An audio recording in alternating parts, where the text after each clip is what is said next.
Hi everyone, hope you're all very well. It's Bernard here and welcome to the latest vlog on the Citizen channel. And it's a City present today as we look back at a Carabao Cup. Our cup, isn't it? It's our cup. It's nobody else's cup, it's our Carabao Cup. So we're not going to get knocked out of this. We're going to go all the way, aren't we?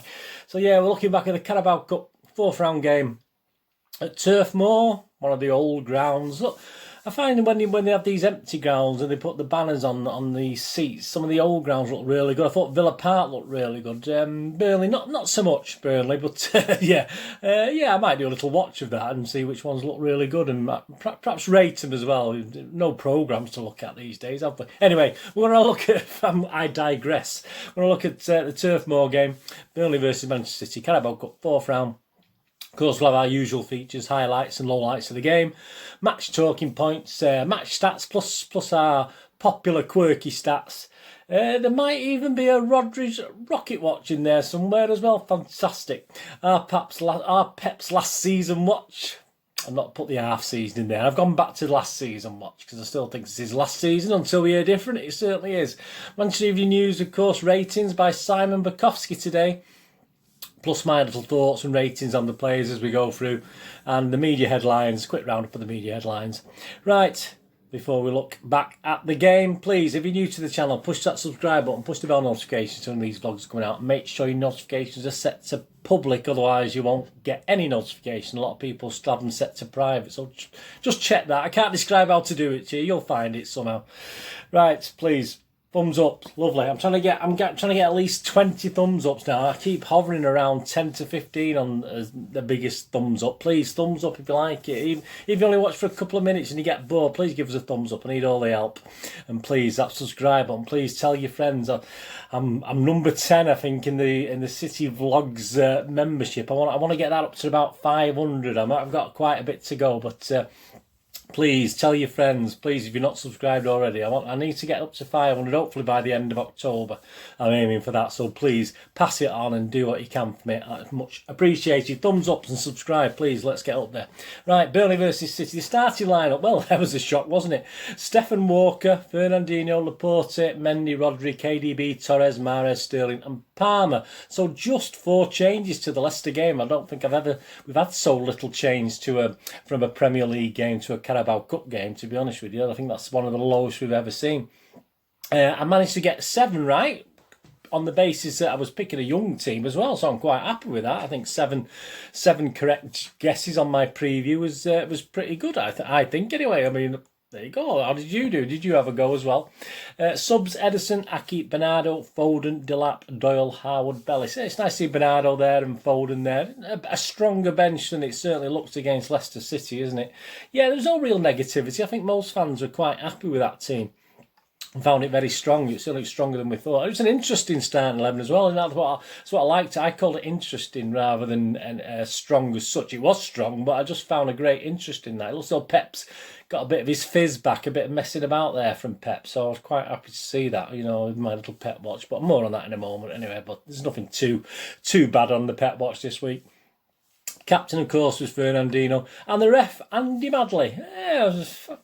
Yeah, like that with Andy Madley, but a bit more on him as we go through the game. The match highlights and lowlights. 4 minutes, yeah. First, I mean, Mr. Cole Palmer. Yeah, he looked all right, didn't he? I mean, we'll talk about him at the end with the player ratings. But yeah, he had at least 3 efforts in the first 30 minutes. He had plenty of confidence. He tested the goalkeeper once or twice. A couple of times he tested the ball boy who was at the back of the stands. But yeah, he looked well up for it. And he had our first chance.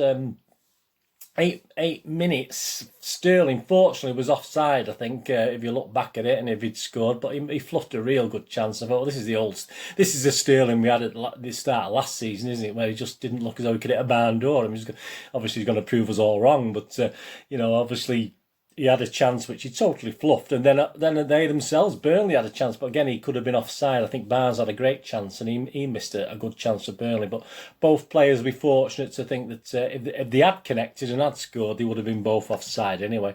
10 minutes, this is it, this is the time. Yes, a Rodri Rocket, yeah, Rodri Rocket watch. We got a Rodri, and he nearly did it. He kept it down, he kept it low, just wide of the post. Fantastic effort though by Rodri, just on the edge of the box.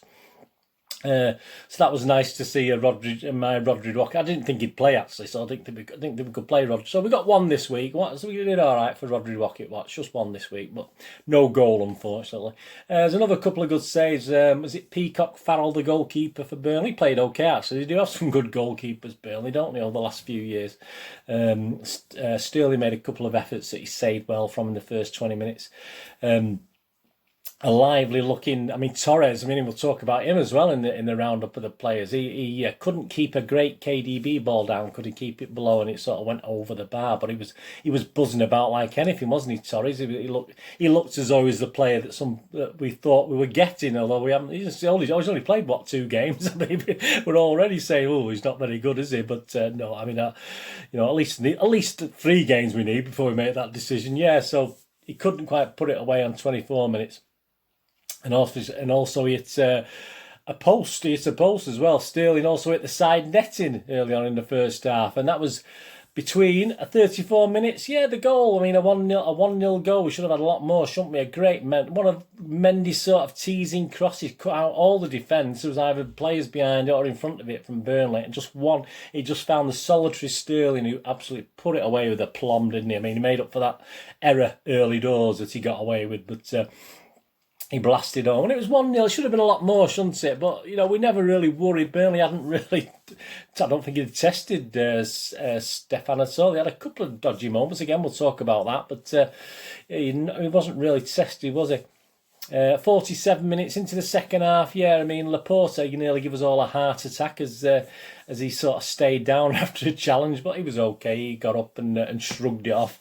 48 minutes, yeah, we didn't have long to wait, did we? Great KDB ball to Torres, who superbly picked out Sterling. I mean, you could see he actually looked up and picked out Sterling to give him his second goal, make his brace, and obviously he did sort of wait for the goalies and the defence sort of commit themselves and just put it out of the reach. So that was great. That was a great 2-0. And if the game wasn't over at 1-0, it pretty more or less was at 2-0. Palmer again. Those dropping a little bit deeper, I thought, in the second half. Had another couple of opportunities, and he even rounded the keeper a couple of times, but obviously couldn't quite find that shot or find that lethal ball. There was certainly one where he nearly set up Sterling, wasn't he, for his hat-trick, where he perhaps should have been a bit greedy and scored, but he couldn't quite find Sterling. So again, a similar, not as much as in the second half from Palmer, but again, he wasn't scared of getting involved. 62 minutes, I think that was the first time I saw a really good move from Burnley, but Mr. Barnes blasted over, but that's 62 minutes before I sort of was impressed by anything Burnley did, to be honest with you. 63 minutes, KDB went off with Bernardo, the wonderful Bernardo on. 64 minutes, yeah, it only took a minute. I don't think Bernardo was involved at all, but it was 3-0. Super finish to cap his performance, really, from Torres. From Sterling sort of rebounded off him in the defender, didn't he? But I mean, he had to be there getting in the way, and it fell nicely for Torres and put it in the net really well. 65 minutes, I mean, we dragged Walker off and put Howard Bellis on. Yeah, he did a good job. 70 minutes, Sterling with the keeper to beat. Was put through, wanting to get his hat-trick, but no, he didn't put it wide enough for the keeper. He bottled it a little bit, and the keeper saved with his feet. 73 minutes, Rodri was off, Aki was on. 82 minutes was the first real shot for Stefan to save that I've got here. As I said, he had that early chance which was blasted over, but I think it was 82 minutes was the first real shot for Stefan. Bernardo and Sterling were both booked during the game. I think Sterling was that poor tackle. I think Mr. Deitch had a few choice words to Sterling. But I was a bit like Sterling. I was sort of thinking, get up your Mardy. But obviously, when you look at the replay, it did look a little bit harsher, perhaps. And he certainly didn't mean anything from it. But to say get up your Mardy, tell him to get up wasn't the best, was it? I'm sure he won't be out for long, the player. I'm sure it wasn't that bad. I think he was just knackered, to be honest with you. And Bernardo got booked. I have no idea why he got booked. With descent, I'm not too sure what Bernardo was booked for. Was he booked for diving, perhaps? I know he fell over and then he got booked. I was a bit puzzled by that from Mr. Madley, but there you go. Yeah, so full-time 3-0. Very comfortable. The ref watched Madley. I'm going to give him 6 out of 10, actually. I thought he was very, very mixed and sort of favoured Burnley with the 50-50s. But obviously, there's a couple of shouts from Burnley in the penalty box, weren't there, when they were after penalties, and he just turned them away, and I was quite happy with that. He had a long look and then ran away, and so for that only, I'm going to give him 6 out of 10, which for a referee score for me is pretty good. So overall, City comfortable with no real challenge, was. I mean, if you want a game to come after the debacle of Leicester, obviously you couldn't really ask more than that. Burnley were, I think when we talked in the preview, Deitch was absolutely, last time again when we beat them 4-1 at Turf Moor, Deitch wasn't happy with his players. I think they played a lot better last night, but they didn't offer too much more to what they did last time, to be honest with you. And it was just a sort of game we wanted, really. But obviously we're not going to get carried away, are we? But it was nice. It's nice to see. Some of the headlines are a bit over the top. That I saw certainly the Manchester Evening News headline. You know, we're back on track after the Foxes, and we are back on track. But obviously it was just to say it wasn't the hardest of games, even though we did have a fairly interesting squad. Not say young squad, an interesting squad out. Burnley, well, apart from the Carabao Cup guys, I don't know if they mic'd up Mr. Deitch, but I mean, he was very, very loud, wasn't he? And his language was a constant, throughout the game. I can make a fortune if he had a swear box, obviously. And they had a big side. And what disappoints me about Burnley is they do seem to go down a little bit too easy. You know, they do look for that contact and fall. And they are a big side, but they're a bit, you know, for a team of Mr. Deitch's sort of style, if you like, they are a bit.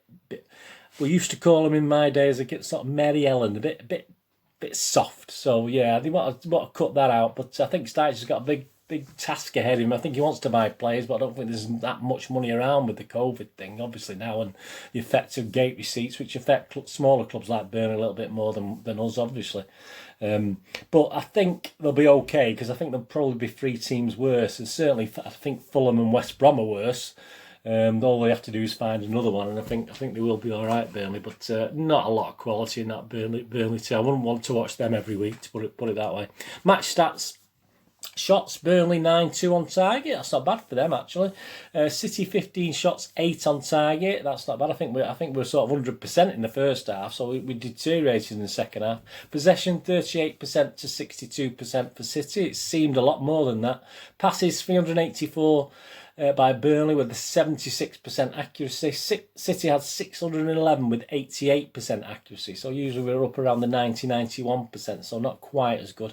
Fouls, yeah, I mean, Burnley only made 3 and we made 12, but that seems to be par for the course, even though I say we're not particularly a physical team, but we do seem to give a lot of fouls away. Corners, Burnley 1, City 5. Right, the player ratings, yeah, Manchester Evening News, Simon Bukowski is in charge, so he likes to waffle on a little bit. Stefan, so bear with me. Stefan, his kicking was a bit erratic, but was always looking to redistribute the ball quickly and confident enough to come out of his box to cut out danger. Never stopped talking to his defence. So he's given him a 7. I'm going to use my basis is going to be sort of 7 as well, but I'm only going to give Stefan a 6.5. I don't know. I mean, I do keep an eye on goalkeepers, because I used to fancy myself as a goalkeeper myself, and I was certainly quite good for certainly a couple of years when I was a younger man. And I used to play a game with my lad when we used to go to Main Road when we were in the second division, first and second division. The kicking, where you have your kick about at the start, I used to say to my lad whether a goalie was any good or not and whether he should be peppering. And that, I sort of, with Stefan, obviously, I've seen him a couple of games now. His first game was fine, there was no problem with that one. But he just looked a bit nervy to me last night.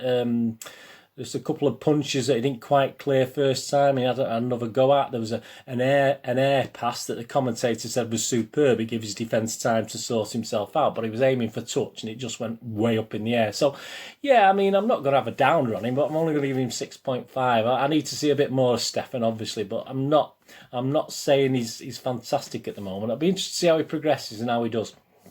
Mr. Walker, a solid evening for one of Guardiola's most reliable players, combined well with Torres and then Mahrez down the flank, and more importantly made sure there were no repeats of Sunday. Even the Burnley players were trying their hardest to win a spot kick. Yeah, they were, weren't they? I mean, there's a couple where Walker was involved. So he's giving 7, I'll give Walker 7 as well. Furner had very little to do with a tidy performance, although I had a let-off when Barnes got him behind him in the second half and fired over. Yeah, we talked about that one.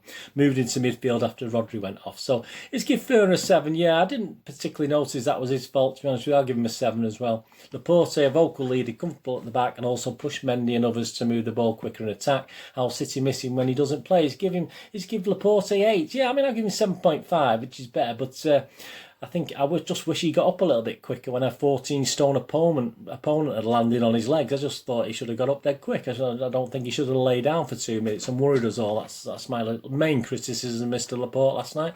Mendy much improved on Sunday's shocker as he seemed more comfortable with Laporte next to him. His cross for the goal was intelligent and at the first he had delivered in the game. A nice reminder of City chaser left back. Yeah, I mean, he's give Mendy 7. I'm going to give him 7.5 because I thought he was really, really good in the first half. I didn't really notice him in the second half, but because of that first half performance, it was a bit like the Mendy we wanted, wasn't it? So I'm going to give you 7.5, 7 from Mr. Bukowski.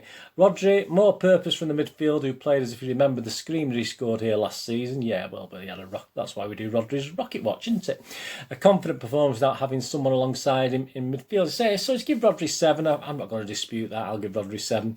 KDB, a trademark defence, splitting ball to set Sterling 3 in the first half, and then another for Torres. His drive to nick the ball off Palmer's toes created the second goal and gave him the rest of the night off. So he's give KDB an 8. Yeah, I'm not going to go as mad. I'm going to give him 7.5. And someone did question on Twitter yesterday, are we becoming too dependent on him? I think we just are at the moment. We need to sort that out. He's becoming just everything through KDB. We need to sort that out. Palmer, no sense of nerves on his debut as he left his studs in the tackle and shot from outside the box within the opening. Oh yeah, I forgot about that where he he upset the Burnley players with a bit of a challenge. Earned a good opportunity to score with a clever run but couldn't hit it across the Burnley keeper. Yeah, so he's giving it Palmer 7. Yeah, I'm going to echo the 7 as well. He was never scared to have a go, was he? And could have had an hat-trick on another day, especially when he obviously tried to sort out Sterling for his hat-trick, didn't he? But he should have perhaps shot himself. But overall, he has to be happy with that performance. Some good decisions and a calm head as well at times. So that was good to see. I really enjoyed that performance from Palmer. Torres, his best game yet in a City shirt as he settles, taking his man out and working with Walker on the right, showed his versatility switching flanks and earned his first goal and assist after getting a number of good positions. These are encouraging signs of him fitting City style. 8. He's given an 8. I'm going to echo that 8. I thought he was absolutely excellent last night, Torres, and gave it a real confident display. And more of that, please. It won't do him any good. It won't do him any harm either, will it, as far as confidence is concerned now, Torres, after a couple of sort of tepid sort of performances. Mahrez, another game where he has good spells and quieter ones. Still looks like he's getting up to speed for the season, but showed quality to lay the ball on for Torres to add the third goal as he grew into the game in a more central position. He's given him 7. I'm only giving him 6.5. I just thought, well, it was another one of those games where for every one thing he did, it was 3 or 4 things that you're just shouting at him. So I'm only going to give him a 6.5. So Mr. Bukowski's given him a 7. Sterling, rescued by the offside flag as he bundled wide, but looked hungry, was vocal and caused problems for the Burnley defence. Forced 2 good saves from Peacock Farrell and then slammed the ball home confidently for the opener and made no mistake with the second. Yeah, and even though, as I said, I think a lot of the time he wasn't that great, but again, he's scoring the goals. So Mr. Bukowski's giving him 8. I'm going to give him 8 as well. So he did look a little bit clumsy at times, but scoring a couple, so he can't be that bad, can it? Bernardo came on for De Bruyne on 64 minutes. A first outing without note. 6. He's given him a 6, Bernardo. I give him 6.5. He gave the ball away a couple of times when he's trying to find that little killer pass in the opponent's last third, but he was a willing outlet, so I'm not going to give him less than 6.5. I think that would be cruel. Harwood Bellis for Walker, 66 minutes. Managed to get up to pace with the game, so he's given him a 6. I'll give Harwood Bellis a 6.5. I thought he looked confident and was no problem. Say the game was over by then anyway, but he certainly slotted in with no problem. Aki for Rodri, 71. I'm not going to give him out for this for 9. I have to be on for at least 20 minutes for me to give him out. But Mr. Bukowski has a useful block in a late Burnley onslaught and took instructions from Laporte. So that was Aki. He's given him a 6. So I'm not going to score Aki on that.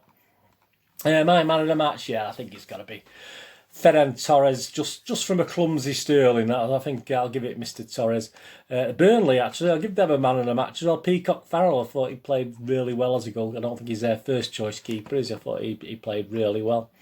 Yeah, so just have a look at the managers. A couple of things he've said on to the BBC, to the media after the game. Burnley boss Sean Dyche, we thought we would have to put a strong side out, was stretched and was trying to rest people, but we can't really because we've got to keep going. I know Manchester City have got a few injuries themselves, but they still put some very good players out there and they delivered a performance to win the game. So yeah, I mean, magnanimous there, Mr. Dyche, isn't he? Which he isn't always, is he? And he wants to curb that bad language. It's absolutely shocking. Absolutely shocking. Should be ashamed of himself.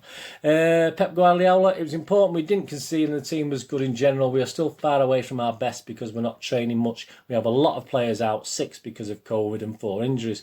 But step by step, when we have all the squad, we will get better.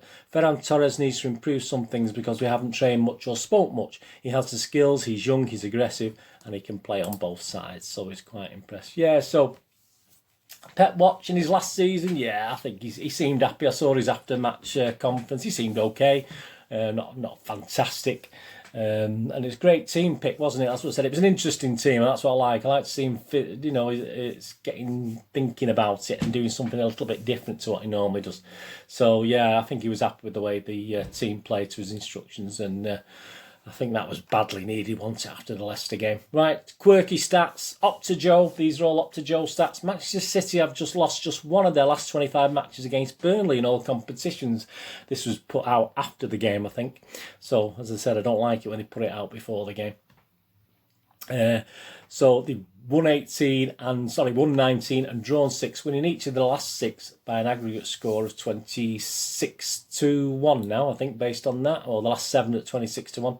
Raheem Sterling has scored 33 goals for City since the start of last season, the most for any Premier League player across all competitions in this period. So well done, Raheem. How many could you have had if you didn't fluff them? At Stat City, tonight's victory was Manchester City's 50th win over Burnley in all competitions. Ferran Torres joins Patrick Vieira and Mark Kennedy in scoring their first goals for the club against Burnley. So there you go. You're in exalted company there, Mr. Torres. Raheem Sterling's opening goal was his first goal against Burnley in what is his 7th appearance against the Clarets. Only against Manchester United has Sterling gone longer without scoring. There you go. You'd have think Burnley be a bit of a bogey team. Then again, after that first chance, it's probably on his mind as well. Cole Palmer is the 1019th different player to make their debut for Man City and the first in Sean Wright-Phillips to make their debut in the League Cup at Turf Moor. So well done, Cole Palmer, to you yet again. Media headlines, it's all mainly about Sterling.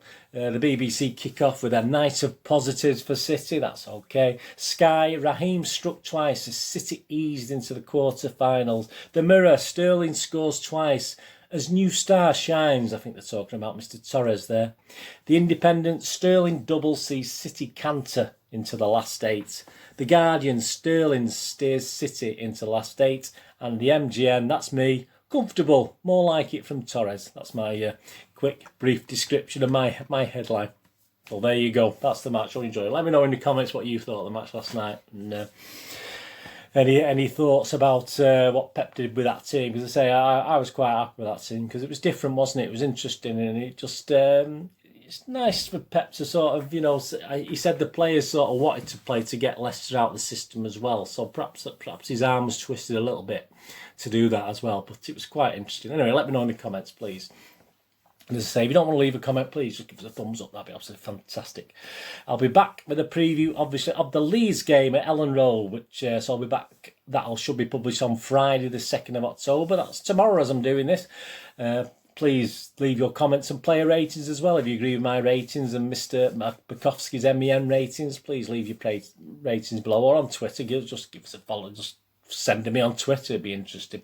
Please check out my recent Citizen channel, City Past, which was obviously a little special on NICOLAS OTAMENDI, so you'll find it in the links to this, and please check my playlist list for all City things anyway. On screen now, my links. If you follow or friend me on Facebook and Twitter, I do check every couple of days and follow and friend everyone back. And if my little day job, if you can get onto my website, moviegamenostalgia.com, where I sell old rare DVDs, movie posters from the 1900s and 2000s, and some board games, that'll be absolutely fantastic. And if you're into your films, TV, drama, quizzes even, TV in general, the cinema, everything, please check out my playlist for all my reviews and information blogs that are on there as well. Or if you know someone who may be interested in that, who absolutely fantastic, help me get to this 500, please. Help me get to this 500 target I've got for subscriptions. So I'm going to try and get there before we're in 1st of October now. I'm going to try and get somewhere near by the end of October. I doubt I will get it, but please, if you can help me out, make sure you sub or tell people. Go and hit some people. Say get sub to Bernard. He's a City fan and some great stuff on there. That'd be absolutely fantastic. Anyway, thanks for joining me for this big match review. A 3-0 victory over Burnley at Turf Moor. Did I actually say we beat Burnley at Turf Moor? I'm not sure I did, but I'm sure you all know that anyway. But a great victory. On to the quarterfinals. Don't know when the draw is. It might have already been done as far. I don't know. I've not checked the news since I come home from my morning shift at another little job I'm doing at the moment. So you might know who we're playing. But yeah, on to the quarterfinals. And please, till we meet again on the Citizen channel, here on the Citizen channel, please. What are you going to do the rest of the day? Have a great one. Look after yourselves, look after your friends, look after your family. More importantly, let's all look after each other. And all I can really ask is please stay safe, please. Doing the same. Thanks for watching. See you all again soon. Bye-bye.